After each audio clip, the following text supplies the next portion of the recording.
It's Topic Thunder. It's Topic Thunder. Just acknowledging knowledge with no scholarships. It's Topic Thunder. It's Topic Thunder. Breaking everything down, tech to politics. It's Topic Thunder. It's Topic Thunder. We don't tell you what you want, we just give you what you need. It's Topic Thunder. It's Topic Thunder. News, brews, and views from these Chi-Town streets. Topic Thunder.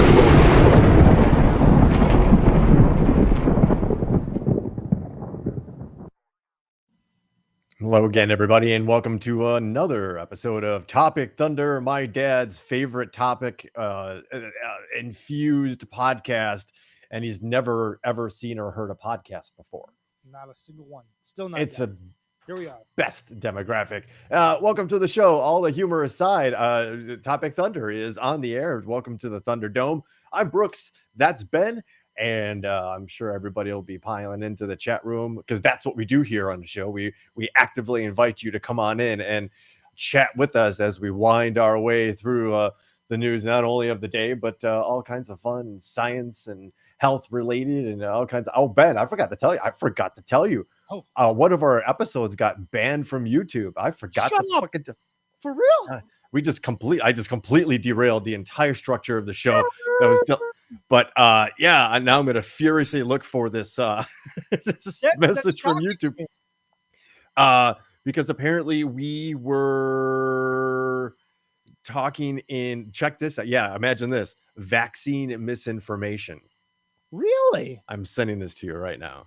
That's amazing. Like, we must have been talking about it in terms of like goofing on it.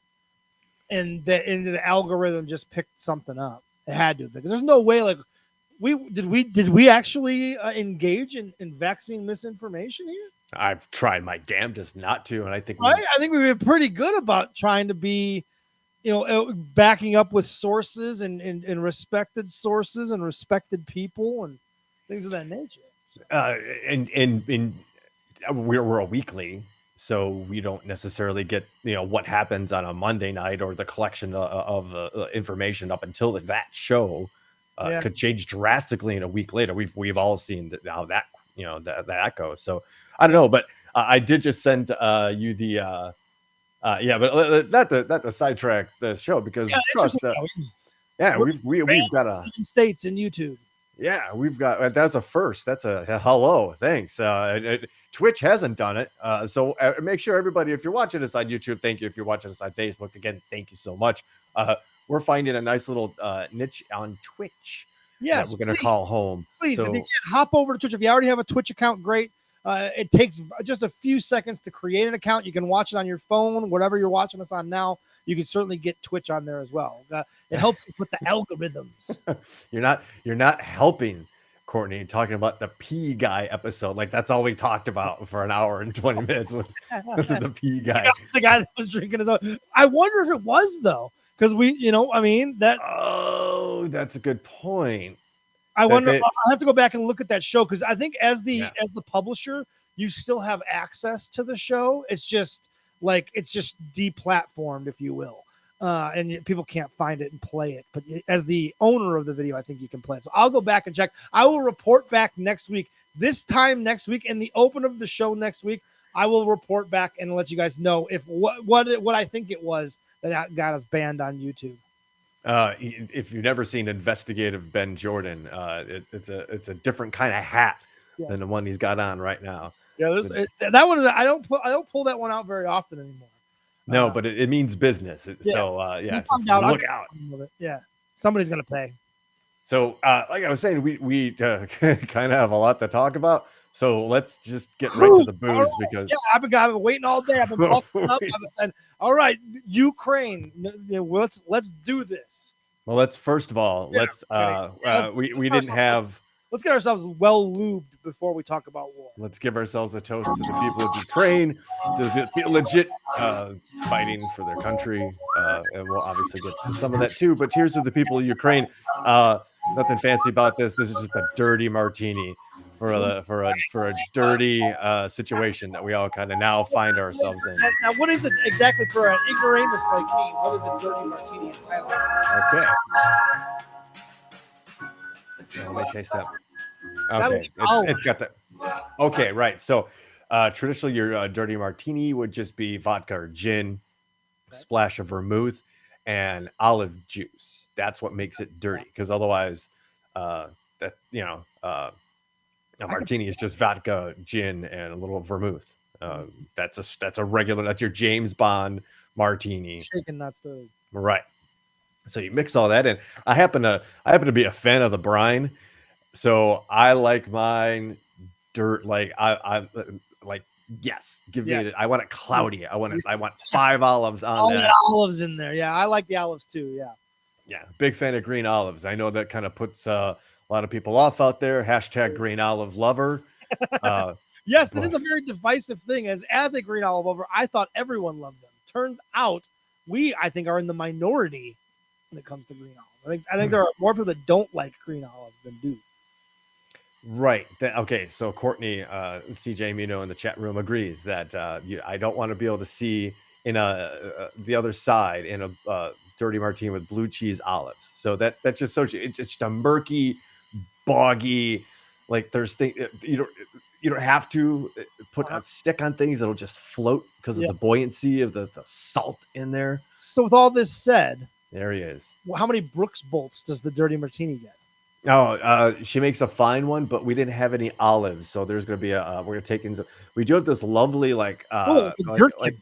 like cocktail kind of thing, Uh-huh. but unfortunately the cocktail gherkin has kind of got its way into the dirty martini a little bit. Uh-huh. So we're just gonna order 3.5, but Okay. that's really good in a pinch. And Sure, right. Yeah. I mean, World War III. that's better than halfway. I mean, that's above average. So, Here's to everybody, all the green olive lovers out there. Salud. Salud. yeah. Let's get into it. Why don't we? Oh, hold on.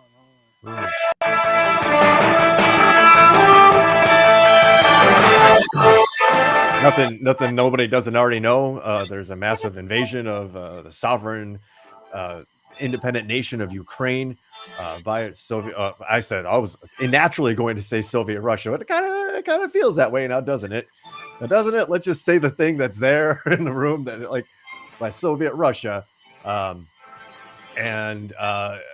trying to find some meaning in this, and trying to find not only what's how do you get out of this, right? What now we're in this. Where is this going to go? What not only what's going on the ground, but what's happening globally now. I don't think it's ever been seen before. I think we're going to dive into all that, but we're going to dive into the sanctions thing. Have you ever seen something so swift? The economic dismantling of a country as a punitive action. Yeah. You were talking about it last week. You said what they needed to do was swift sanctions. So here we are a week later. Are you saying what we got was what you were expecting or hoping the level that it would be? Wow, like I'm sure there's a couple more things they could do, but they sanctioned Vladimir Putin himself.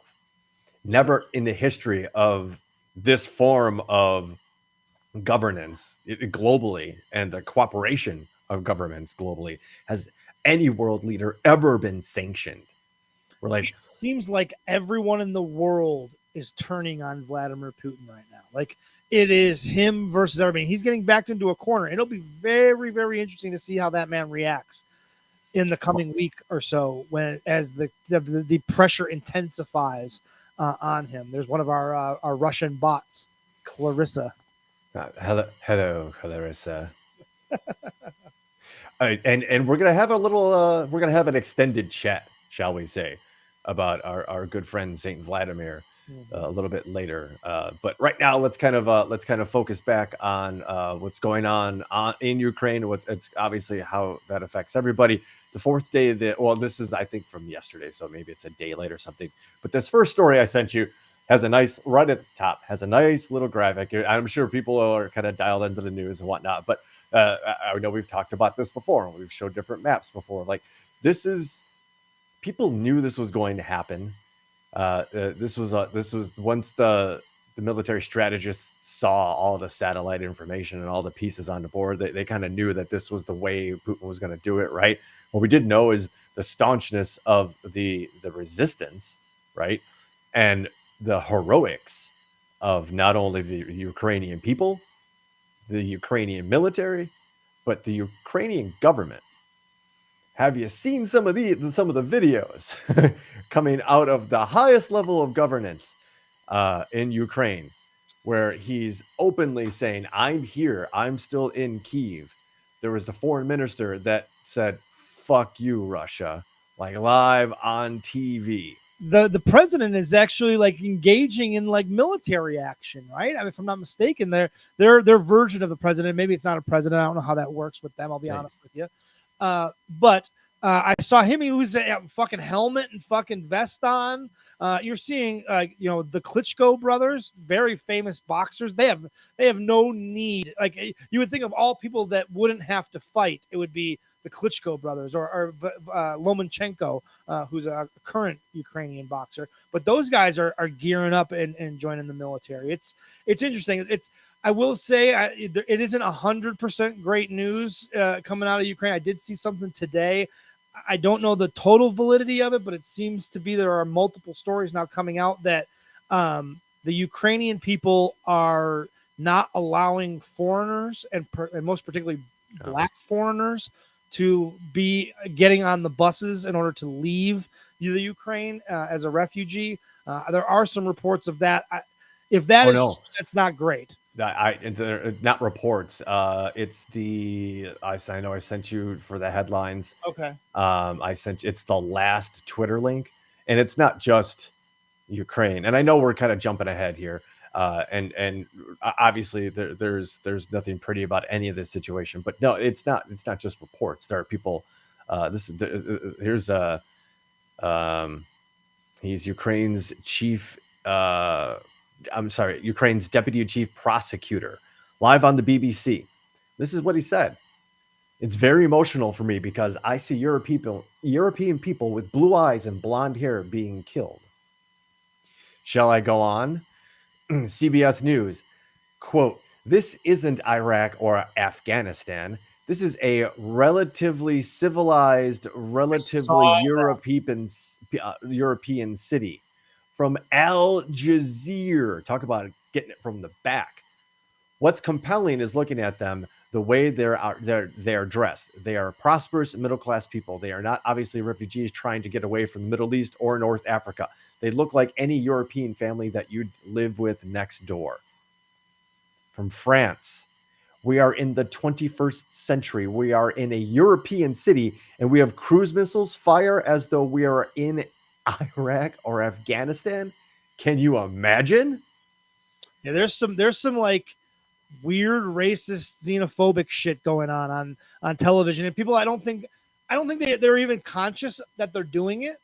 But yeah, it's the first time I saw it on a CNN, there was a CNN guy doing it. I was like, that's a kind of a backhanded way to say that Middle Eastern countries are somehow uncivilized because they don't do things the way that a European nation would necessarily do them.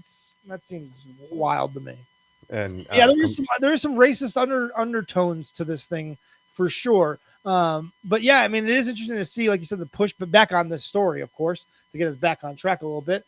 Interesting to see just how many Ukrainians took up arms, so to speak, to push back against this.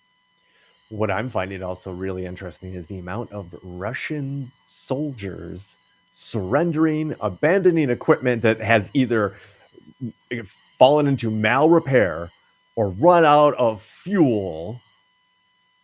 And if you there's a group of Ukrainian TikTokers out there showing like themselves getting into making cool TikTok videos of starting and moving and driving around in Russian military equipment that's been abandoned.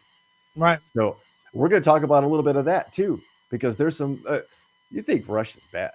I've got some more proof that they're worse than you think. And I'm not saying the Russian people. We all know when we say the Russians, and hello to my Russian friends, plural. Yes, apparently. a number of them. Byron. We also if anybody speaks Spanish, I think that's Spanish. Someone from Twitch has joined us and made a comment, but me pican los coco. I don't know what that means. So if anybody can help us out there, if anybody speaks Spanish out there, can translate, or maybe if somebody has time to put that in the Google Translate and help us out, we'd appreciate it. But thank you very much for watching. Absolutely. We hope you're engaged, and we encourage a dissenting opinion as long as you're respectful, and we will be respectful right back. Otherwise, we'll get you the boot out of here. But you're driving traffic right now if you're a bot, so you're all right with us. The Ukrainian ambassador actually confirmed that they had captured, where did it go? An entire platoon of Russian soldiers that surrendered and said they didn't know they were being brought to the front lines to kill Ukrainians. They were told they had a different mission. Okay, and that different mission, I want to try to help, and this is a good spot to do how to do this. Understand Putin's side of this, right? Because there's two sides to every story, right? Mm-hmm. What is his story here of? Because I understand this is from his side, it's a peacekeeping mission. They see this as a peacekeeping mission.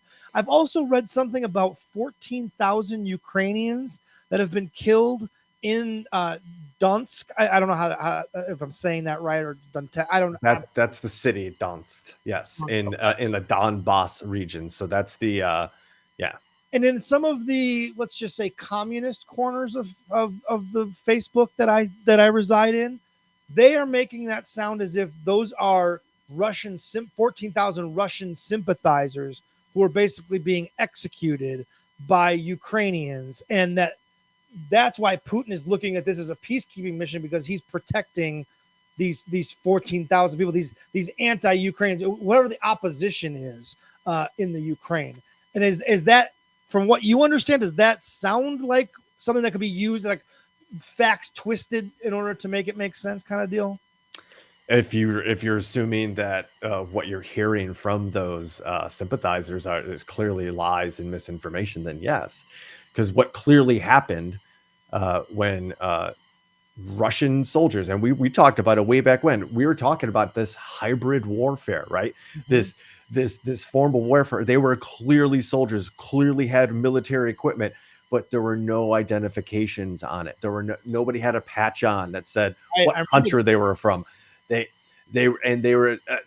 slowly moved in to these. I mean, this is where Europe meets Asia, right? So there's going to be ethnicities and pockets of certain types of people everywhere. Those particular regions of Ukraine and like the southeast were typically heavier towards the Russian side, which would only make sense, right? Right. The problem with what they're saying is that if it was the first time maybe that we heard this from the Kremlin, all right, let's check it out. Maybe there's human rights violation. Oh my God, why is it the UN there? Get those white hats in there. Holy shit. Right. But this is what happened in Georgia in 2008. This is what happened in Kazakhstan. He's done this. Bulgaria? No, not Bulgaria. I forgot the other one right now. I can't. It's escaping my mind. But he's done this before, right? So he sends in this advanced squad, right? That's going to come in and change elections through either assassinations or fear tactics. Mobilize. I don't know. We've seen it here. Mobilize the people that inhabit the far right. You can whip those people up to do whatever you want, including voting and taking over. This is the plan. This was, and that's what he's done in these two regions, and that's why they're called separatist held. Yeah. Right. Yeah. It's still sovereign Ukraine, but Russia's claiming it's contested, and that's where this war is. 14,000 Ukrainians is not just from that area. It's like the Ukrainian military has been fighting these Russian-backed separatists.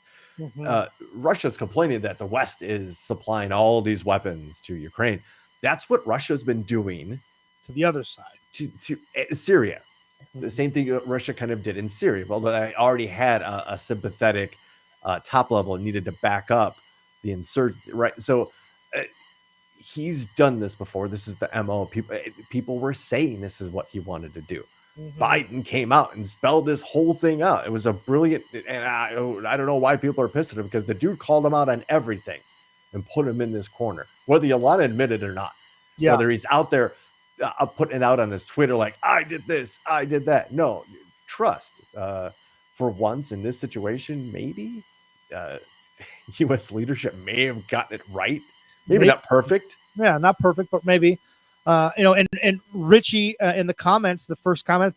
First of all, thank you for joining the discussion and watching Cheers. us. And your comment, let's just hope the U.S. don't send our boys over there this go around. And I think you're going to find that we both agree. We don't want to see boots on the ground, American soldiers, and we don't think that that's where this is headed. I think we both think that this is more of a cyber warfare as what it's going to end up in, rather than a boots on the ground. But we're seeing it start off with some boots on the ground, certainly. I encourage everybody to kind of stick around. We have a note for the folks that are new, including Kurt here. Thanks for joining us, Kurt. Everybody stick around. We have a segment called The Big, where we kind of do a long form about like one kind of specific subject. And this might surprise you, and maybe you want to stick around for that. Again, drive those numbers up. Thank you. But it's about Vladimir Putin. So we're going to kind of talk about what is, and maybe what we thought was never possible might still be possible horrifically, and maybe even worse. Stick around for that. How's that for a tease, right? And to Kurt's point, he says a lot there, but to his point, it is awesome to see leadership like the Ukrainian president is supplying to his people. Like he's going to come out of this, and this may not be the right way to put it, but like a political rock star in a way, because of the way he's handled this whole thing. Like if things break his way, and he gets the help he needs, and they're able to push back the Russians, he's gonna have. I can't imagine the Ukrainian people aren't gonna fucking want him to be, their president for as long as possible, because he has supplied nothing but awesome leadership so far. And you could see that people around him were very aware of what a leader should look like in these situations. We're clearly coaching him. Coconuts bite me. Hold on. That's even better. They bite me too. Courtney did the Google Translate for us. Thank you. Mi pecan los coco is coconuts bite me, which if we did names for the show would definitely be the name of this show. Does that, were they maybe talking about us being like the white coconuts, and she's saying you two can bite me, and they're like, peace out. I hope so. I hope that's what it was. Das vidanya. Yeah. So the ground war, right, isn't exactly full scale, right? That's another thing too, is that there's a slow convoy of armor, tanks, and Justin, welcome to the show, coming towards Kyiv, Kharkiv, Odessa, I believe, is like half lost, and those are like the three major cities, right?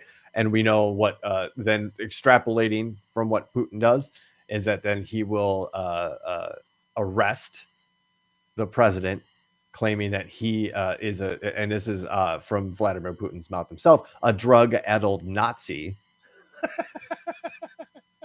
And they're talking about what the president of Ukraine, Volodymyr Zelensky, is a second-generation Holocaust survivor, like his grandparents. His story is this. His grandfather was one of 4 children taken into a camp by the Nazis. He was the only one that survived. That is his lineage. Fucking A. Do you think that guy is going to be a Nazi? Def not. What are the odds? Yeah, about as long as you could possibly come up with. Yeah. We gotta have to come up with like a flash segment where like Ben's odds, like Ben's like on the like, what are your odds on? What would odds on that? That would be like 1,000 to 1, which are long odds. Okay, it would be, the purpose of the segment would be like, what would make you bite? Wait, how much would I have to? Okay, if you were to give me, okay, all right, if you were to give me, say, man, even at 500 to 1, I'd put it like I put $100 on it to win 500. Okay, so that gamble would be with $100 to you. Mm-hmm. Yeah. Okay. All right. It's good to know as we evolve this segment live on the air. But all right, so we're talking money. Let's talk money. Let's talk about the damage being done to the economy and more of the Russian state, people, and oligarchs, right? Because we've heard plenty about the sanctions and how, in this humble observer's opinion, were done masterfully. They Mhm. weren't rolled out all at once. It was a slow roll as like, if you keep doing this, it's like it'd be like your parents showing you the wooden spoon right before they had to actually use it, just to let you know, like, dude, this is It's here. you Don't see it, make that here it is. And it did. Credit United States leadership for kind of coalescing. I mean, it didn't take much, because here's the drunk asshole at the party that came to the party looking to fight. Right, this guy came to your party with one idea in mind. He's going to start a fight. That's what we had here, right? There was no. He was never going to. He had no other intention right. than to fight. Yeah. So this is what we're dealing with. And cutting that guy off, he's cutting his entire country off. How much the ruble has fell? That fell. Yeah. Okay, half. I think it's half. It's trading. When I woke up this morning, it was about a penny. It was less than a penny for 1 ruble. Whoa. Right. People have been lining up at banks all over Russia trying to pull out not rubles, but whatever US dollars the bank had left. Yeah. The Russian stock market is now officially closed until when, Ben? Give me a date. When do you think? They closed today. They earlier today they announced that they're closing tomorrow. Okay. And they're not reopening, let's just say 2 weeks. March 5. Okay. So it's like Monday there, I guess. Was that be the 5th? March 5 would be Monday. So the 7th. So they're thinking on Saturday that this will all blow over. So halt your trading and try not to create an absolute black hole that used to be the Russian economy. Justin in the comments asked a decent question. Will Putin be turned on by his own people, like the Middle Eastern fellow that got dragged through his city and beat with shoes? This is how that happens, right? This is the hope of sanctions, right? Because from what I understand, this is not only is the world pissed off at Vladimir Putin, his own people, there's a large amount of his own people that are pissed off because their lives are being affected by this when they don't necessarily agree with what their president did on their behalf. And so that's also kind of part of the hope of sanctions, right? Is that it causes the ordinary citizens who are unfortunately affected by it to rise up, right? That's the hope, right? What we know, what Vladimir Putin and this brutal regime does to anybody, especially the head of such a resistance. You get stabbed and fall out of a window. So we've extensively covered Yevgeny Navalny and what happened twice. He being twice poisoned by KGB, I mean FSB, or maybe GRU or FSB or SVR. Those are all legit, like successors to that apparatus, which I spent about 45 minutes on Saturday just drooling over Wikipedia entries about what a Chekist is, and we can get into that too, because that's what Vladimir Putin is, and we could certainly talk about it. Would be interesting before about it. All right, okay, for sure. So Navalny had his position only because the prior leader of the opposition was assassinated, literally gunned down in front of the Kremlin. Jesus. All right, that was 2014. That was right about the start of the invasion in Crimea. Mm-hmm. So that's what. So the Russian people kind of have this like live in fear thing that they've been dominated by this Chekist system, right? So the definition, I'm going to try to assimilate and try to remember everything. But the Chekist system is an idea that the state police run everything, that they have their hands in everything, from government, education, science, diplomacy, military, espionage, entertainment, That the broadcast, the state police the are state involved in all of that. That's interesting. police. So, and this is like it is a almost caste society in a way, because where is Bono? Right? Oh, there'll be a concert. I'm sure there'll be a concert, and he'll run out there like waving the Ukrainian flag, and and while like all the donations to the cause, like only like 6 pennies to the dollar, 6 pence to the pound, Yeah. get sent to the cause, and it's off to his Cayman Islands offshore account that he's probably getting really nervous about too right now.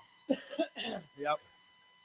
So this goes back a long time. We're talking about like 1860s, 70s Russia, where a dude, actually 2 dudes, kind of came up with the idea that one dude fled for his life. The other guy kind of started what eventually became the KGB.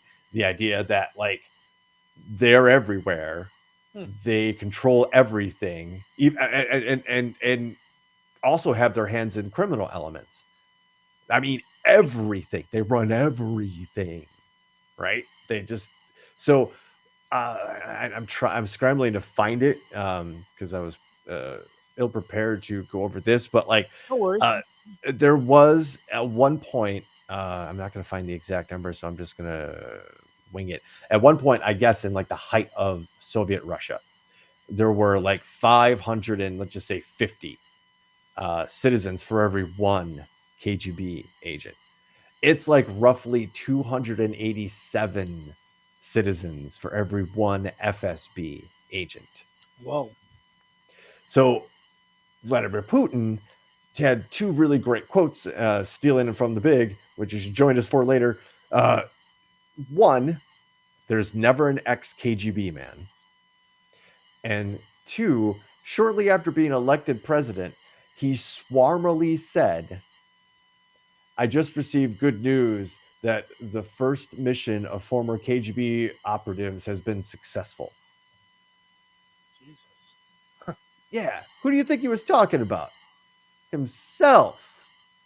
Because that was the first time ever in the history of Russia that an actual Chekist, an actual like dude involved, became premier, president, czar, whatever.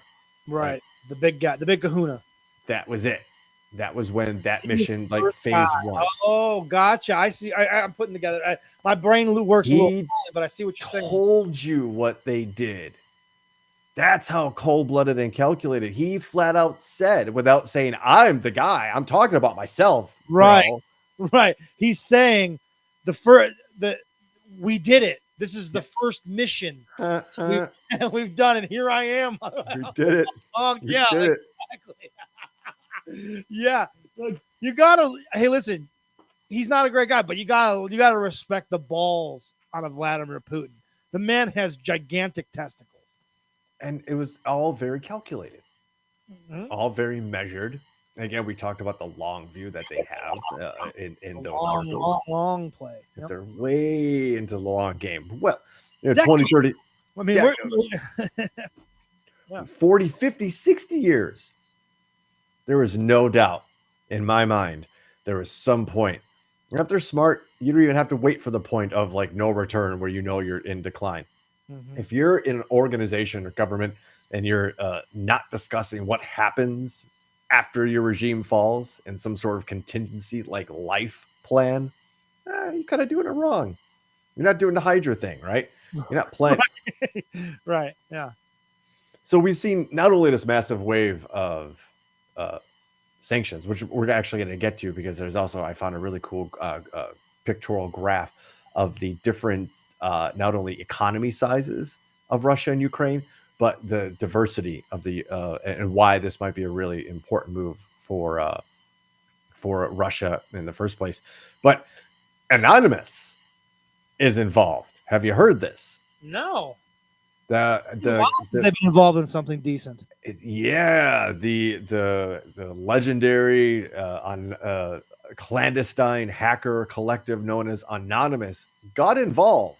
And not just once, not just with, they're involved in multiple situations, but this was the first one that they hacked into. Get this, talk about trolling people. They hacked into a Chinese website to show images of an electronic device located in Russia that it had hacked as a warning shot over its military aggression in Ukraine.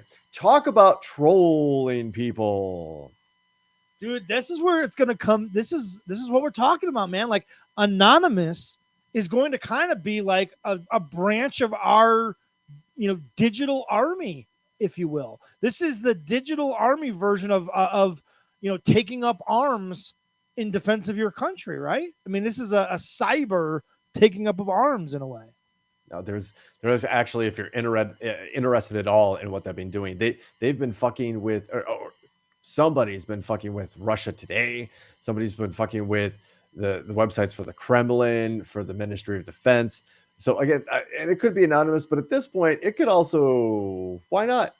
Why not? The United States has been under cyber attack from Russia for at least half a decade that we know of, and maybe even more, without really doing much. In fact, the only thing that we're really sure the United States is responsible for, as far as cyber thing goes, is when they did the Stuxnet attack on the Iranian nuclear reactor. Okay. It was literally a cyber attack, a hack that lasted 3 years, and it literally ran equipment like into the ground. Like it literally destroyed equipment that it just ran it, and we were responsible for that. That was a CIA. I don't know, SA, whatever our acronym is, but that was us. We haven't really done much since, but we sure have had a lot of absorption, not only of attacks but of knowledge, right? Right. So what if we were playing a long game in this one and sitting back while Russia was probing our, like, we're not probing theirs, but like, oh, you're gonna hack yourself into that water supply plant in Florida and release that chemical? All right, we see you. We also see the gateways that you use and the routes that you kind of tried to bounce your signal. We see maybe not anything in this one shot, but we've been looking at you doing this for 6 years, man. We've got a pattern. Right. We know how you do it. We know what you use. And if they unleash, pay a lot of money to those intelligence agencies. So let's hope that that's what it is. I'd like to believe that that's what they're using that money for, is for that kind of shit, and to be prepared for this kind of shit. So Ryan Hansen points out our boy Elon hooked Ukraine up with his Starlink network after Russia killed the internet to the Ukraine, which is ironic, which I don't know if we're getting ahead of ourselves here. Not ironic, coincidental maybe, since you have been talking about this being something that Russia was interested in doing and we're scouting around. Remember, guys, that Irish fisherman who just so happened to, foil that Russian fucking Navy mission. It was a fleet. It was a fleet exercise. Yeah, this is something that, I mean, we're seeing it already, right? This is the game he plays. So what happens if he cuts the internet off to the United States? Well, so he can't cut. There is no the cord, right? There's no one singular cord. I believe there's 14 ginormous ones that cover the Atlantic between mainland US, Canada, or mainland North America to Europe, and probably Northwest Africa. But you still could disrupt quite a bit. You could really slow things down and fuck things up. And you can then, if you really wanted to, those are cables between us. Like him coming on this side of the pond would be that's a different conversation, Vlad. coming over here, fucking on our side. But if you cut the cable to Sweden, yeah, they could be out of internet. Yes, if you knew which cable that was, or you're just we know this one kind of goes in that direction. Fuck Belgium, fuck Sweden, fuck Norway. There you go. Maybe, but that's on the table. I don't think there isn't anything that's not on the table. Sure. To be honest with you. Makes sense. So the list of countries that put sanctions down on Russia is pretty impressive, right? The United States has done so. I'm gonna go through the list, but if you find it, it's an Al Jazeera story. And if you scroll down, there's like that really cool graph about the difference in economies there. But the European Union's a pretty large union. I think 27 or so countries all put sanctions on Russia, and various officials, oligarchs, private citizens. Japan got involved. South Korea got involved. The United Kingdom got involved. Canada got involved. Czech Republic, Taiwan got involved. Well, Australia. Or did you get Al Jazeera, UK? yeah. Like, yeah, if you keep going, you'll see it. That I think that thing is next after that tweet. But the difference between Canada, yeah, everybody's getting in. Czech Republic, What? Taiwan. There's that graph I was talking about. It might be a little difficult to see for everybody, but I know Ben, the exports from Russia, 407 billion. The exports from Ukraine, 49.5 billion. Couple things I want to point out, and I know obviously Ben can see it a lot better. Russia, clearly, most of their economy, a large chunk, the predominant force in their economy is energy. Yeah, look at that. That's all petroleum, crude petroleum, refined petroleum, petroleum gas, coal briquettes, coal tar oil, iron ore. This is all. Yeah. The Ukraine one, I want to point out a couple of really important things. One, iron ore. You can't make much without iron, right? Because without iron, you can't make steel. You got steel, you can't make buildings, you can't make tanks, you can't make anything, right? Right. Russia doesn't seem to have a whole heck of a lot of that. No, they don't. It's true. It's very. If you can see it, it's this little sliver. Ooh, this little sliver right in here. Let me try to zoom a bit more. There's pig iron. There's hot roiled iron, semi-finished iron. Like there's all kinds of minerals and metals there, right? Raw materials. Russia doesn't seem to have a whole heck of a lot of. The other thing, look at the difference, and I'm going to point to everybody to the yellow, right? Because I think they're more color coded. Because yellow is agriculture. Now look at that. 2% is just wheat. 2% of the Russians' exports is agricultural. That's it. They don't have. They import food, corn, wheat, barley, seeds, seed oil, soybeans. So this is why you hope that the sanctions are going to do a lot of damage because of exactly this, right? If you cut off Russia's ability to buy food from other places, they can't produce much other than wheat for themselves, so that eventually the people go hungry. It's also a little motivation as to maybe why somebody would want to conquer a fertile land such as Ukraine. Right? Why wouldn't you? If you only had 2% of your exports as agricultural, it would make sense that you would then want to take over a country that has some agriculture that you could use. And then no iron. Oh, look at all the mineral and metal deposits that you don't see, color corresponding, you don't see on Russia's side. So it's a strategic resource if you want to look at a country full of almost like 45 million people as a strategic resource. That's clearly one of the factors in this. Russia can't feed its own people right now. It's just a piss poor country.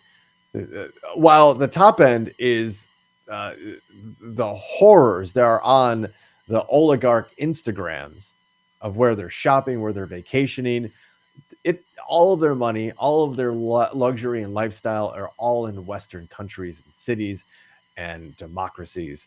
And the people in Russia are starving. They struggle to keep warm sometimes. They don't have any infrastructure. There are no trains or no schools. It's really bad. It's really bad in Russia. It's, if you're a normal citizen and not blessed with any kind of like wealth of any kind. Man, that sounds like where we're headed. Doesn't it? Kind of, doesn't it? Doesn't it seem like it's heavier and heavier and heavier with each passing day? The gap gets wider and wider and wider. What is the inevitable end result? You might be wondering what kind of money then we're talking about, right? Because when you see like Jeff Bezos can pay for a bridge to be dismantled so his $200 million yacht can fit through it. Let's give some props out there. We laugh sometimes. Let's give some props to the New York Post, because in that story, Ben, there is a lovely map of New York properties, New York City properties, Central Park View properties bought by Russian oligarchs. And the names might be familiar to you at all if you've been a fan of the show or paying attention. But let's just look at some of those prices. 74 million for one, 16.5 for one. That's just Abramovich. Abramovich is they call him Putin's banker. Gotcha. Uh-huh. Oleg Deripaska. Yes. 42 million for one place. 4.5 for $42 million for a fucking building in New York City. An apartment. Just one apartment. $42 Yes, million. Townhome, condo, whatever you want to call it. What? Mm-hmm. Len Blavatnik bought a 75-foot wide townhouse for $31 million. They call him Putin's chef. Then he bought a $51 million residence. Then another $80 million one, a $90 million one, and just this one's just $27.5 million. Hey, do you know what? He also has a mega mansion in the Hamptons. So that's Oh, for sure. Well, I mean, don't we all? You wanna take a guess what mercenary group Len Blavatnik runs? their version of Blackwater. The Wagner Group. Yeah. Oh yes. We've talked about them in numerous of. That's who that is. That's the Eric Prince of their version.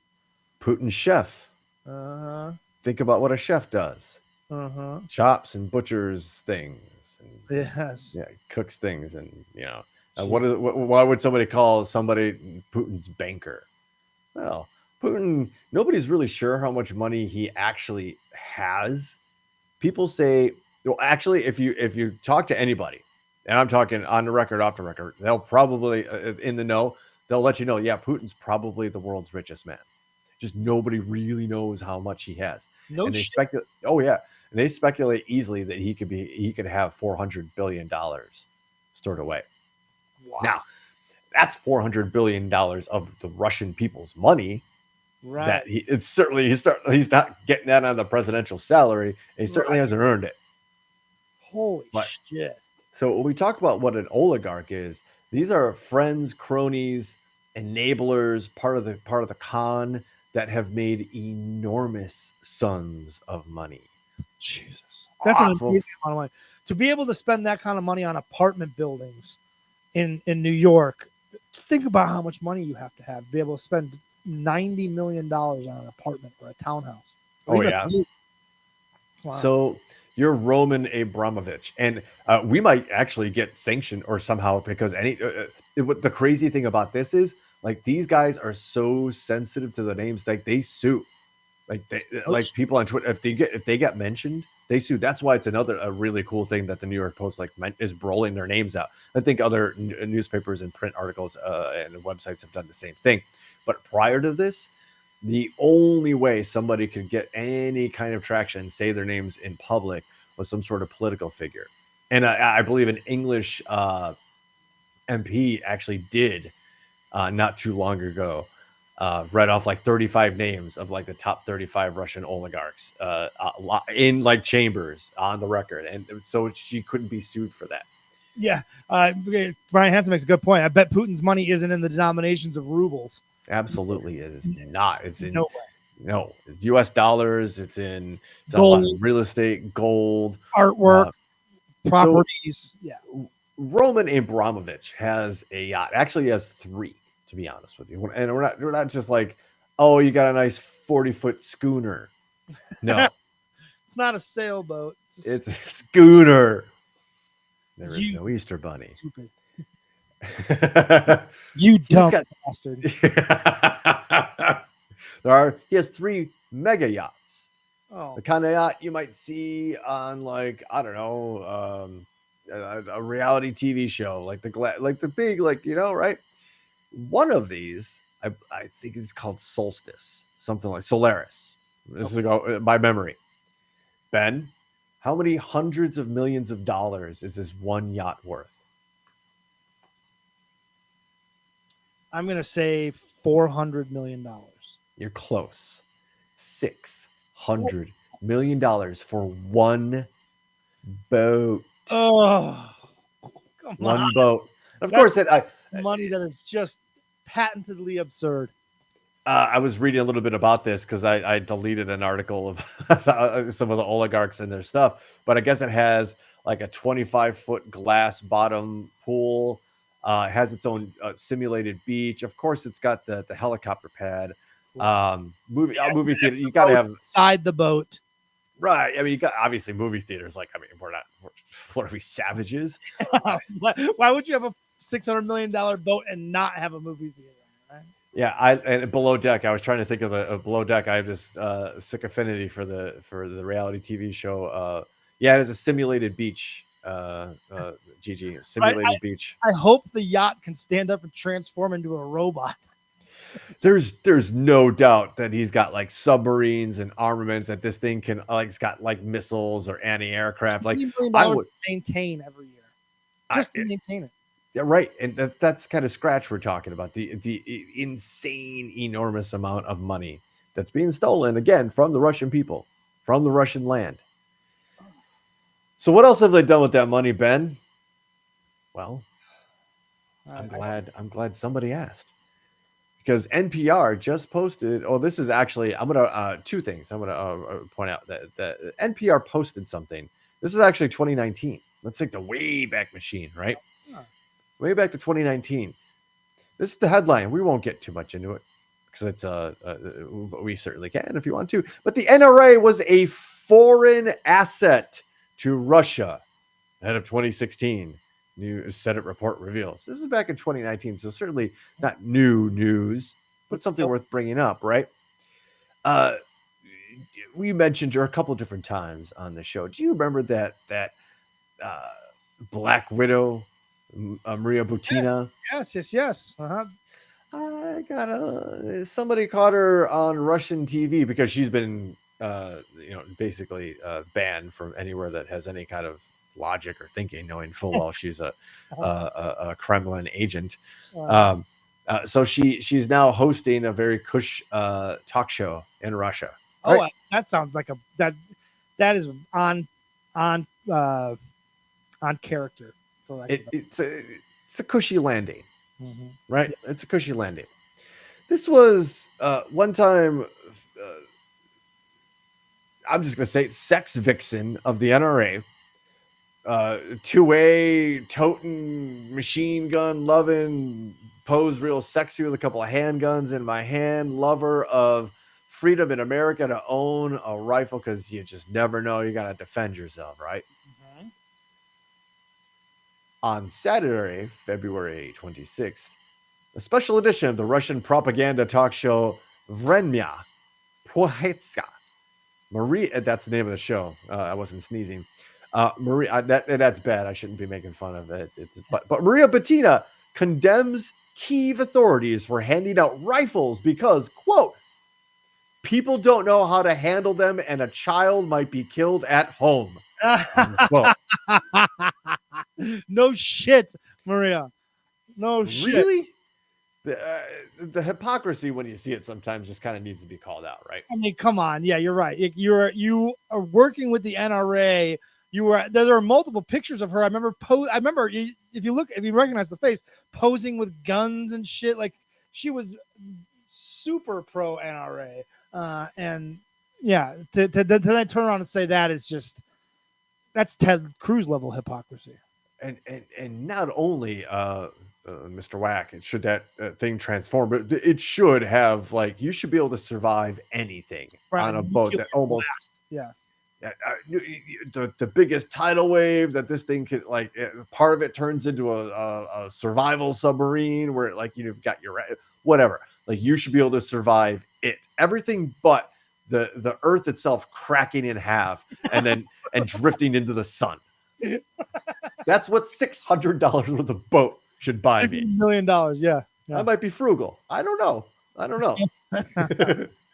But yeah, I absolutely. If you got a simulated beach, if you got the money for that, you got the money for a little something extra to kind of make this thing at least buoyant in the case of a global flood. So we've just been talking about what the Russian people are willing to do, or at least the Russian military is willing to do to their enemies, right? We've seen there's evidence now of cluster bombs landing in civilian areas, munitions that are banned by the good old Geneva Convention, which I know we're all super familiar with. They dropped what's called a vacuum bomb apparently today. And what's a vacuum bomb? I'm glad. It's a vacuum bomb uses oxygen from the surrounding air to generate a high temperature explosion, typically producing a blast wave of significantly longer duration than that of a conventional explosive. This is also banned by everybody that thinks certain aspects of war is okay and certain weapons are okay to kill each other with, but not those weapons. So, moral line in the sand for sure. Yes, but this is what they're willing to do to other people. Ben, the next is a video on YouTube showing, and I've confirmed this from several different people, several different sources, several different mediums, is a video of a Russian military mobile crematorium. Oh. These units are following their troops. And basically, the Russians used to be really famous for mass graves. Ask anybody familiar with any kind of Eurocentric history, especially somebody who might have Polish ethnic roots, and find out how the Russians treat military prisoners and sometimes even their own people. This is a mobile crematorium that is following Russian military units. In many cases, Ryan says a perfect no bodies, no body count. In many cases, the first line of the Russian military that got sent in were 18-year-olds who signed up on they got conscripted, right? So they're doing their 1 year or something, or 2 years in the military before you move on and the rest of you graduate high school, you serve 2 years of military. It's common a lot of places around the world. They were there for training purposes. And let's go back to what we were talking about, like these Russian troops surrendering, saying we didn't know we were going to come here and kill these people. These 18-year-olds, kids, had their combat status switched to active without their permission or even knowledge. Whoa. And they were part of the front line. Jesus Christ. Welcome to the fucking military, kids. A lot of these are the ones that are surrendering, abandoning equipment. And it's actually, Ukraine's really smart too, because they actually set up a program, a Facebook page, a website for Russian family members to contact Ukrainian military to find out if their loved one, if their son is either captured or dead. Right. Wow. And there's multiple stories of Ukrainian military units giving their phones to these Russian soldiers so they can call home because their parents don't know they're on the front line. In fact, Russia's locked down their entire media system to the point where the Russian people don't know that this is really happening by and large. They really do not.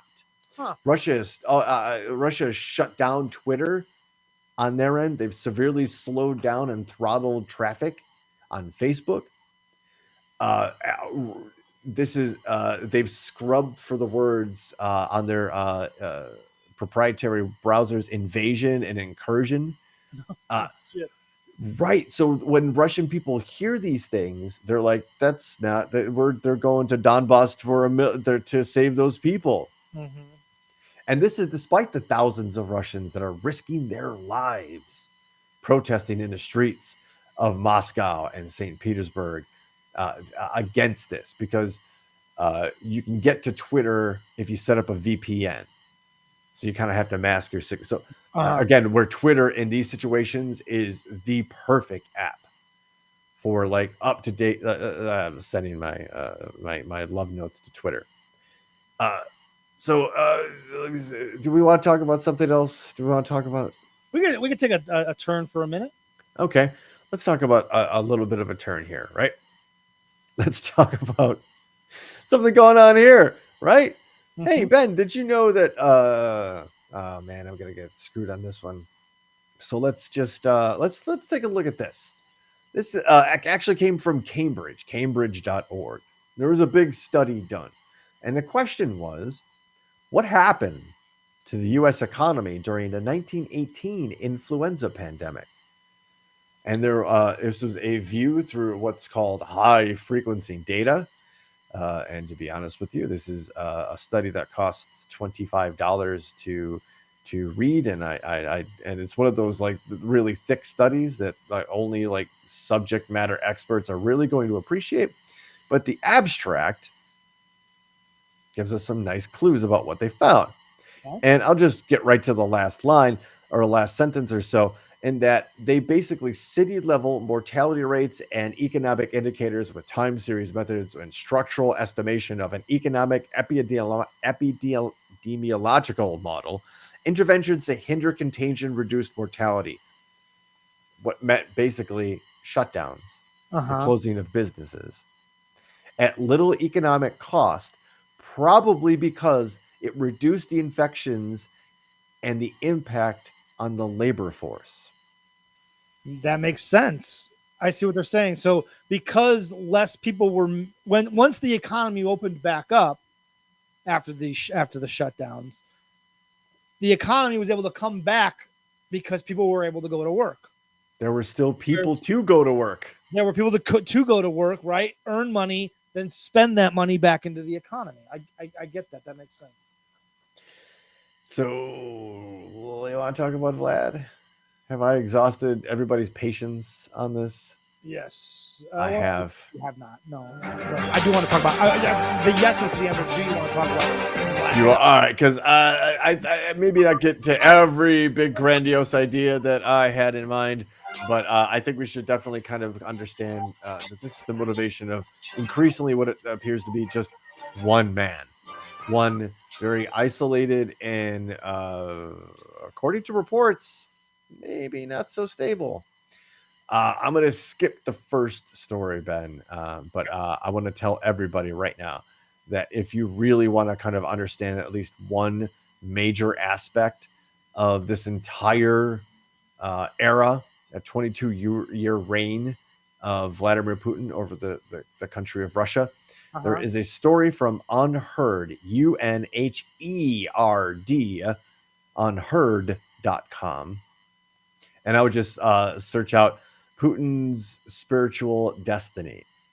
And it will tie a lot of things together. And this dives into a lot of Russian history, including a dive into the Russian Orthodoxy, and how he basically kind of sees himself as a religious figure. Stop me if you've heard this before from a crazed despot.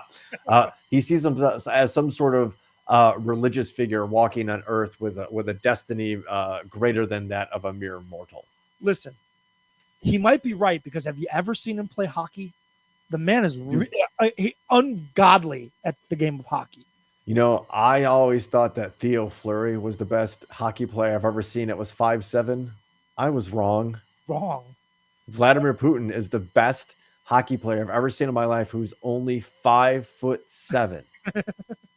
5'7". Can you even like use a urinal? You need to use the lower one. Score 14 goals against the finest Russian hockey players in their country, who seem to be absolutely baffled by goalies who are world class. Just cannot seem to just get in front of a puck shot by old Vlad Putin. They just absolutely are. They just mesmerized. They literally freeze on the ice and stop moving. They don't know what to do. They're just mesmerized by this this spiritual holy man who's come down and blessed us with hockey. he's so good at hockey that he didn't play it. Right. That's how good he's like, you know what, guys? We think Let that you Wayne think, Gretzky guy do all. Let him do please, it. 99 nothing. I'm 100. I'm That's what trying to become the richest man on earth. yeah, I have bigger ambitions, and most certainly he does. Uh, the second story I sent you, the one from Business Insider. Oh, the second one. Oh, I'm getting ahead of myself. Yeah, I put that one. I'm doing a little switch here because I think without going into the understanding of the orthodoxy and the deep. No, the next story that you had in line was the Politico story, but you skipped Oh. ahead of me, and that's cool. I'm Yeah, ready. yeah. I can no, because this one's gonna set that one up. I think. stick and move. So, I can stick and move. I'm good. I love it. So this one is from, and we've talked about, I believe I mentioned him a couple times. I started following him a long time ago on Twitter. Not that that's some kind of like cool thing. I'm like, there's some dirt on my shoulder, but his name is Michael McFaul, and you don't know who he is, but he was the ambassador to Russia during the Obama administration. So this is a man who is a lifelong interest in not only diplomacy, but also all things Russia. He's literally studied Russian history. He speaks fluent Russian. He sat in a room across from Vladimir Putin for 5 years during the Obama administration. So 5 years with a very intelligent person, you kind of glean a little insight, right? That person gets to know the other one through interactions, right? Like actual physical interactions. Sure. On NBC's Meet the Press, when asked whether Putin was a rational actor, McFaul said to get kicked out of SWIFT, which is the international banking messaging system, basically cutting Russia off from any kind of money services to the outside world, as it happened to Russia today, and then to have the president of Russia get in front of his generals and say, we need to prepare for nuclear war. That doesn't sound very rational for me. Mr. McFaul goes on to say, remember, this guy's been in power for 22 years. He doesn't listen to his aides. Even when I was ambassador 8 years ago, he was very dismissive of anybody around him. He's out of it. He's out at his compound, doesn't come into town very much. And under COVID, he's been even more isolated. I sat in a room with him for 5 years when I worked with the Obama administration. I speak Russian. I listen to him. I know what he says. He's increasingly unhinged in the way he talks about the regime. He doesn't like that somebody's going to sit down and negotiate a peaceful outcome, referring to Putin. This is a guy that knows the guy, right? Sure. And as Ryan Hansen points out, Trump is out here saying he's smart. He's a genius, right? Genius. So I don't know if you remember who Fiona Hill is, but Fiona Hill was a member of multiple administrations' foreign Russian delegation. Name rings a bell, but I don't know what she does. She testified, I believe, in the first impeachment of Donald J. Trump, which go figure. Who would have thunk the first time that Donald Trump got impeached, it was about withholding military aid to a country called Ukraine. Remember that? Yes. Because when we were talking about Ukraine 2 years ago. Because he wanted Ukraine to come up with dirt on Hunter Biden. The infamous Hunter Biden in his computer. I don't know if that has anything to do with it. I don't know if it has anything to do with it. I know I posted this on your, okay. So Paul Manafort spends a better part of the 90s and early 2000s supporting pro-Russian oligarchy interests in Ukraine. In 2016, Donald Trump hires Paul Manafort to be his campaign manager for free. Paul Manafort literally says, I'm not taking a salary. This is pro bono. I'll do this. I'll be your presidential campaign manager. No salary from you, Mr. Trump. Right. Which is just weird because you would imagine that's got to be one of the most stressful, chaotic jobs a human being could experience for 2 years, is being a campaign manager. Holy shit, that's got to be a logistic nightmare. And you're going to do it for free? You're going to do it for free as an aging Okay. So on the eve of the Republican National Convention, all of a sudden the RNC changes its platform and removes any mention of defending Ukraine or giving aid to Ukraine. No coincidence there whatsoever. 2018, the very, very famous Helsinki meeting between President Putin and President Trump. You remember the one Trump walked out looking like a scalded dog with his head down. Putin was all giggles and smiles. And then Trump mysteriously, for some reason, destroyed all physical records that were being taken of what was discussed in that meeting. Remember that. We talked about that, where he didn't want anybody transcribing. They destroyed the notes of the people that were in the meeting. They were taking translators. The translators. That's right. Taking notes. They had them destroyed after the meeting. Why? And now we're seeing it all play out. Long game.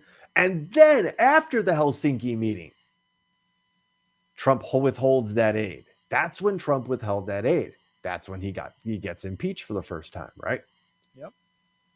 So that's the timeline we're talking about here when people are saying like, this wouldn't have happened under Trump. Exactly. You're right, because there would be no pushback. It happened because of Trump. Right. It wouldn't happen. Rolled it out. Trump wouldn't stop him. That's what he's basically said, right? When he calls him a genius, this is the right move. You have to imagine that Trump is president right now. Putin is making these moves. There's no sanctions on Russia. He's a genius. He's doing the right thing. He would be at his daily fucking press briefing telling everybody, no, Putin's doing the right thing. He's a genius. He said he should have done it in Mexico. He should have done it at the southern border. That's what we're talking about. This is a man who sees Putin as a guy that's doing it the right way. And it's amazing to me that he's been able to say that. And there has been virtually he's really Teflon, this Trump guy, with the sycophants, with the stands, if you will. He can literally do no wrong. When he said he could murder someone in Times Square and get away with it, he meant it. He meant it. This is a perfect example. He's talking. I mean, you ask anybody. My friends that are considered conservative, very right wing people that I work with and associate with sometimes, have said they're against what Putin is doing. They see him for what he is, but at the same time, their guy Trump is out here calling the man a genius and putting him over. And there's nothing. And there's radio silence from his side. But LeBron James doesn't talk bad about China, and Ben Shapiro can't shut the fuck up about it. It's really interesting to take note of everybody and what they're saying right now, because everybody's kind of showing you who they are and what side they're on, right? Because in the terms of this, like, I'm a 45-year-old, almost 46-year-old man. I grew up in the waning Soviet Russia era in the last breathing moments, the last couple of decades of what was the Cold War, under the threat of nuclear annihilation. Russia's never been a friend, maybe friendly at some point, but has never been a friend. And I never thought I'd see the day, dude, that people would be like, yeah, the Russian president, I wish he was our president. And that's circulating out there. There is a little bit of that. Yeah. Because why? Because he seems like a strong man, right? Same thing with Trump. He says it how you want to hear it. He's dripping with toxic masculinity. Right. Whether it's assumed, fake, or not. Mm-hmm. But it tells you the way you want to hear it. And that's what gives you a little bit of comfort. Because you can go, at least at the end of the day, that guy gets me. That guy talks the way I talk. That guy gets me. He says what I would have said. When that's not what. Anyway. So back to Fiona Hill, because we kind of got off track. So back a little bit. Yeah, we do have a lightning round. We still have that coming up. We haven't even put that over. But Fiona Hill, just her credentials. She worked in both Republican and Democratic administrations, has a reputation for truth-telling, has studied Russian and European history all her life, right? So Politico sat down, and it's a long form interview, but I want to go over just one, maybe or two of the questions that were asked. She was asked that she's been a longtime watcher of Putin, wrote one of the best biographies about him. When you've been watching him over the past week, what have you been seeing that other people might be missing? This is her response. Putin is usually more cynical and calculated than he came across in most recent speeches. There's an evident visceral emotion in things being said in the past few weeks justifying the war in Ukraine. The pretext is completely flimsy and almost nonsensical for anybody who's not in the echo chamber or bubble of Russia propaganda. I mean, demanding the Ukraine military that they essentially overthrow their own government or lay down their arms and surrender because they are being commanded by a bunch of drug-addled Nazi fascists. There's just no sense to that. It beggars the imagination. The visceral emotion is unhealthy and extraordinarily dangerous because there are few checks and balances around Putin. He spotlighted this during the performance of the National Security Council meeting, where it became very clear that this was his decision. He was, in a way, taking full responsibility for war, and even as the heads of his security and intelligence services look like they've been thrown off guard by how fast things were moving. So they go on to discuss and ask her questions. Do you think he's trying to put back together the Soviet Union or the Russian Empire? So it goes into a little bit of Russian history, which is itself very fascinating. But when asked how far into Ukraine do you think Putin would go, she said all the way, in an idea that maybe not to take the whole country, but to break it up and say, oh, we only want this part. And Ukraine's not really a country anyway, because other parts belong to Poland or, Romania or Slovakia. So they could take the rest, but we just want these parts because Right. Ukraine was never really a country. So there's that.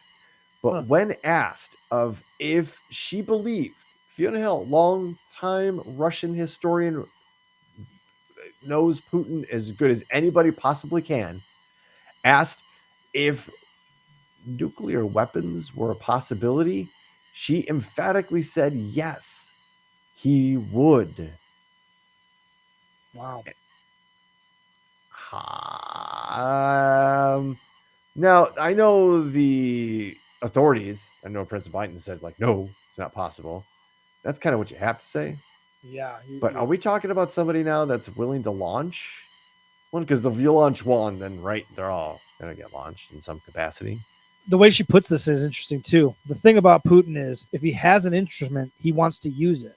Why have it if you can't? He's already used a nuclear weapon in some respects. Russian operatives poisoned Alexander Litvinenko with radioactive polonium and turned him into a human dirty bomb, and polonium was spread all around London at every spot the poor man visited. He died a horrible death as a result. And the Russians already used a weapons-grade nerve agent. They've used it possibly several times, but for certain twice. Yes. So yes, this guy's done it before. Just because it's a nuclear weapon, you don't think it's possible? It's possible in his mind. But Ben, you posted something, and it's great because we are thinking along the same lines. And Yahoo did all the work for us. But has anybody seen the big long table thing? That is preposterous. I got to bring this up. Oh, I got to find it. Oh, keep going, man, because I found Yahoo captured them all. That's awesome. And it's great because we're talking about we just started discussing the sanity and the stability of a man with his finger literally on a trigger. And he's self-isolating, he's not listening to anybody around him, and clearly not wanting to be around much of anybody these days. That includes his cabinet. That includes. Look at this picture. This is fucking wild. This is cartoonish. It is cartoonish. It's such a power play, right? Like all of you sit down at that end of the table, and I'm going to sit all the way down here at this end of this table, and you will strain to listen to me. And but I won't strain to listen to you. You will speak up. And it's just, if it was, the only thing better would be if the end of the table where he sits right here was up higher and he sat up and looked down at them. That would be the only like more power play that he could use with this table. But it's absurd. It is comically long. Billy White has a great point in that, this guy's going to be 70 now, and doesn't look to be in the best of health. In that article, Miss Hill notes that he's noted rumored to have like excruciating back pain. And if you look at pictures from Putin today and Putin even like 10 years ago, he's very puffy in the face these days, which is a symptom of long-time steroid use for pain and to reduce inflammation. But Ben, why don't you scroll down, because that's just one meeting. There's just two guys there. Those are his generals. Those are like the people, like, and that was his like cabinet on the first picture. Ben, why don't you scroll down? This is Putin toasting one of Azerbaijan. They're friendly. Azerbaijan. Thank you very much. Ben, why don't you scroll down?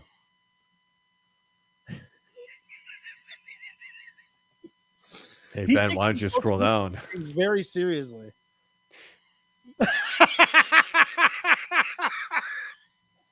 Hey, Ben, why don't you scroll down? Oh, my God. That's a meeting with his Security Council. Putin say what? Putin say what? Oh, my God. What a weirdo.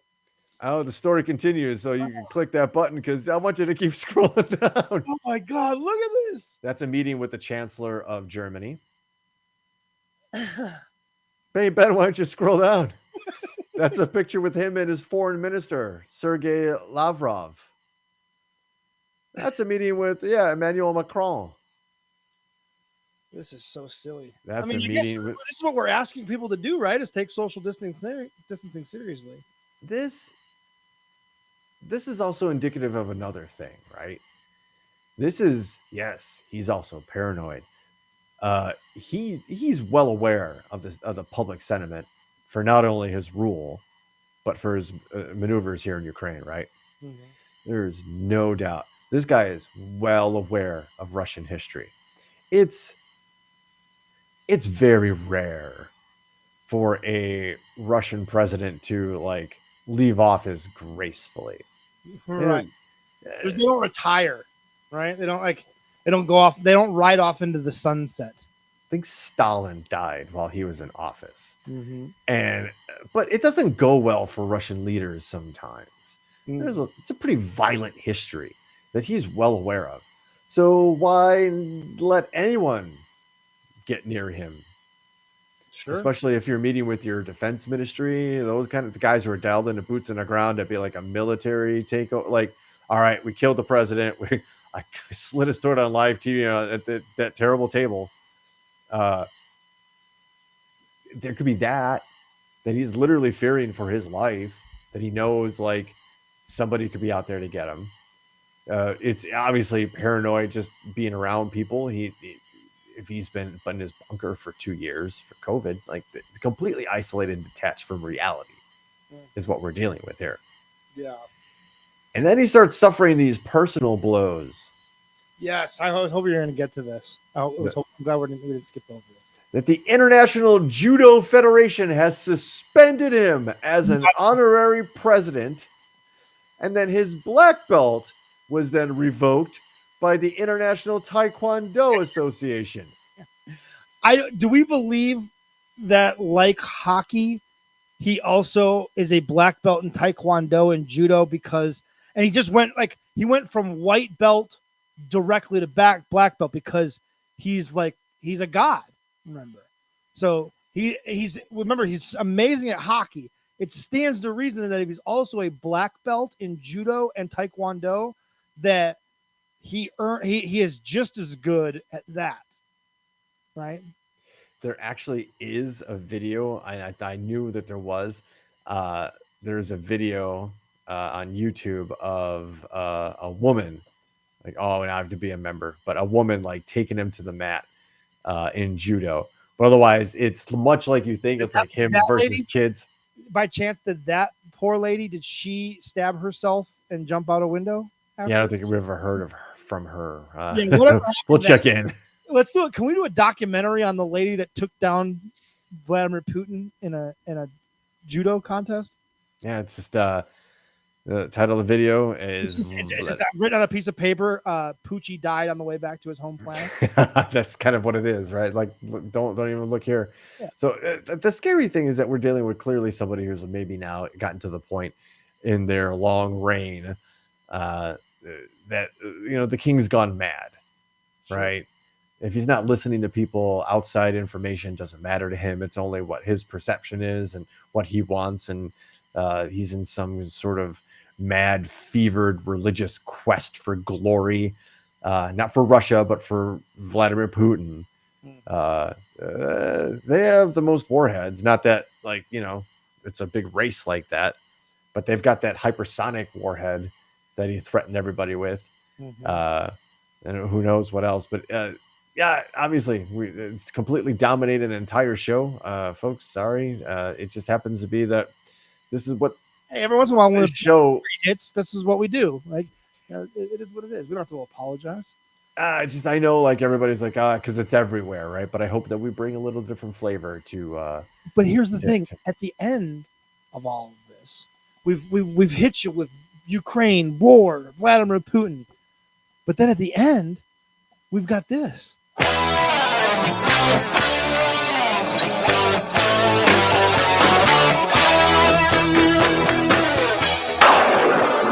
All right, it's time for the lightning round. We'll go Travolta up in here. Oh, no, we're gonna do really.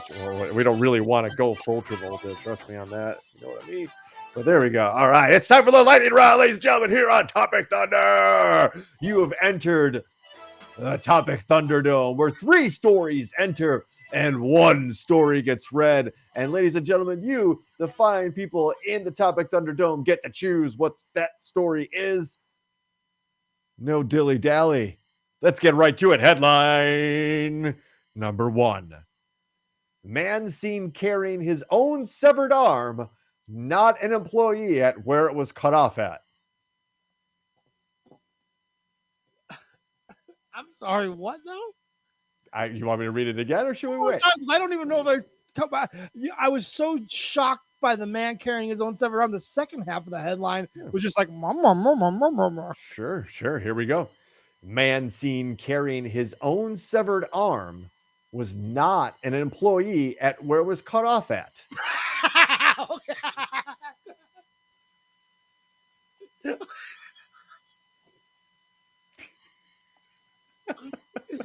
Oh, amazing. Okay. Headline number 2. Fuck your turkey sub. Subway store in Oakland keeps getting targeted with graffiti. Fuck your turkey sub. Oh, man. And headline number 3. Bees are explosively ejaculating to death during heat waves. My God. Those are the 3 headlines that you, the fine listening audience of the Topic Thunder podcast, the number 1 podcast not listened to by my father, you get to vote on all 3 of them. And while we kind of let the old tabulations come in, we're going to read those headlines one more time. So here we go. Headline number 1. Man seen carrying his own severed arm was not an employee where it was cut off at. How do we not want to know about that, guys? Come on. Headline number 2. Fuck your turkey sub. Subway store in Oakland keeps getting graffiti targeted. Looks like we've got a vote for the turkey sub. Billy Wacko wants turkey sub. And headline number 3. Bees are explosively ejaculating to death during heat waves. Brian, what's with the headlines? There's been 0 days since our last accident. Sandwich art, an attack of the coming bees. Oh, that's so good. got one. We got to vote for the turkey, Turkey subs. Let's get those votes in now, guys. We'll get the votes in. We get a winner. If I get a vote, I'm voting for number one. Number one is I gotta know how a guy who's not supposed to even be there, like Dante in fucking Clerks, he's not even supposed to be there today, gets his arm cut off. He's caught carrying it. It's like getting, I think, Craig in Friday getting fired on his day off.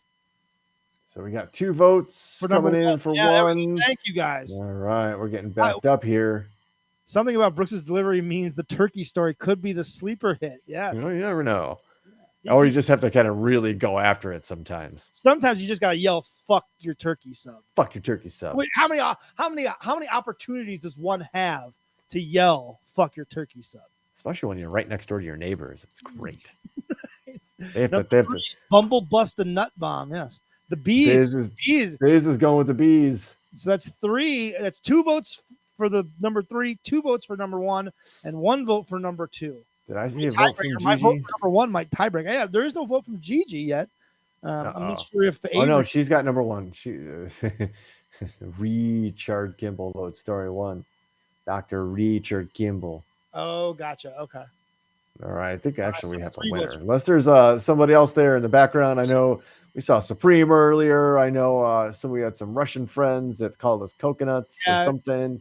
I think some people dropped off early, but that's there's a lot of current event stuff that people don't care about. I get it, but we have a winner, ladies and gentlemen. We have a winner for the lightning round. That's headline number 1.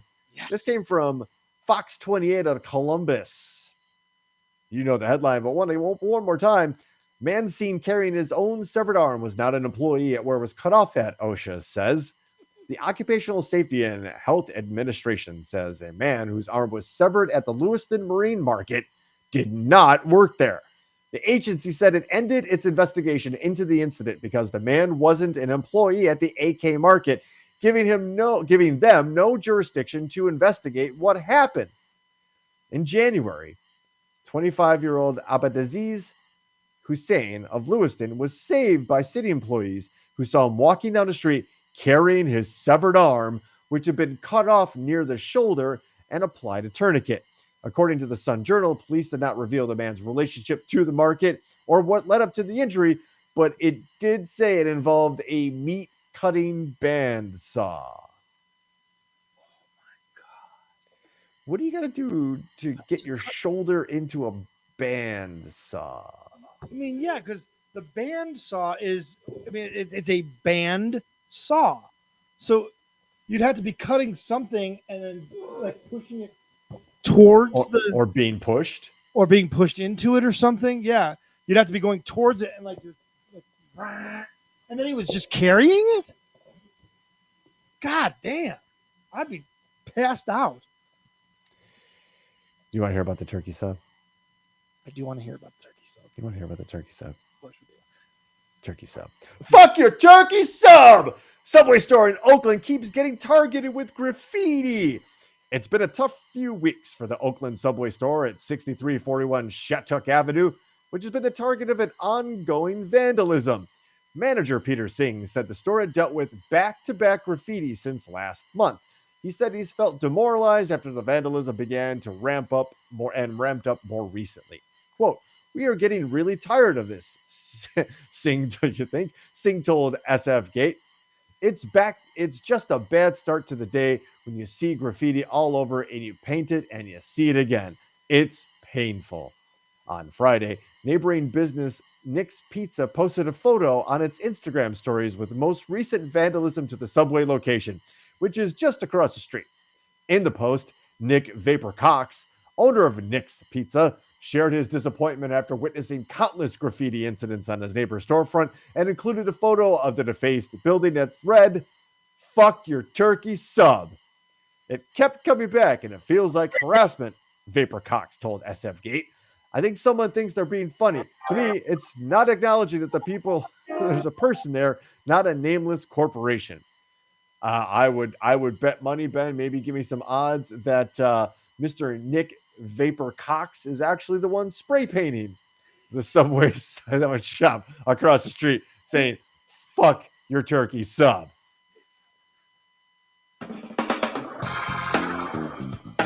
That's another topic thunder in the books. I believe it's 64 or something like that, but I'm really starting to lose count.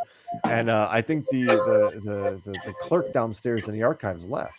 Yeah, the office is kind of cleared out. But, when we told people they could start working from home, and they took it seriously. They never came back. We don't know what they're doing. Yeah, we're still paying them. We're still on the payroll. There's the Russian correspondents. Remember them? Yeah. They're still over there. We haven't heard from them. No, we don't know anything about what's going on over there. Okay, but we don't know. My health insurance hasn't kicked in from them, so I haven't gotten paid. So there's got to be. I don't know. Yeah, I got insurance policies on all. I mean, well, you've been listening to another episode of Topic Thunder, ladies and gentlemen. We thank you for experiencing this journey through journalism and the conversation. We're really appreciative. You can check us next Monday, 7 p.m. Rapapa, the U.S. sailing from.